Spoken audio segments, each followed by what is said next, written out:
Hindi ko gusto agawin yung posisyon ni Bongbong Marcos. Walang plano si Vice President Sara Duterte na pangunahan ang anumang kilos protesta para patalsikin si Pangulong Ferdinand Marcos Jr. sa Independence Day celebration sa Davao City na pinangunahan ng pangalawang Pangulo. Sinabi nito na sa halip na basta na lang agawin ang pwesto, mas nanaisin niya na unti-unting masaksihan ng publiko ang totoong pagkatao nito. Gusto ko makita ng taong bayan hanggang sa dulo kung gaano walang hiya si BBM.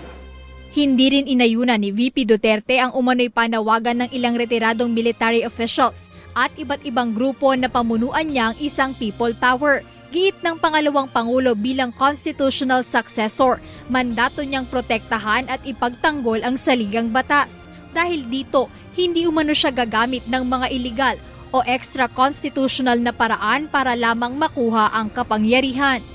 Ako, I am the constitutional successor, no? I am the next in line ayon sa ating constitution. At meron akong sinumpaan noong ako ay nag-assume ng Office of the Vice President. At nakalagay doon that I will preserve and defend the Constitution. So, wala sa aking mga kamay ang pagsasagawa ng extra constitutional means, no, to overthrow the current administration. At hindi ko din gusto yon. Kasabay ng pagdiriwang ng ika-128 anibersaryo ng Proklamasyon ng Kalayaan ng Pilipinas ngayong araw, nag-iwan ng mabigat na mensahe ang pangalawang Pangulo hinggil sa tunay na kahulugan ng kalayaan. Binigyang diin niya na unti-unting nawawala ang kalayaan at dignidad ng mga Pilipino kapag ang mga opisyal ng gobyerno ay kumikilos na parang sindikato na nagnanakaw sa kaban ng bayan.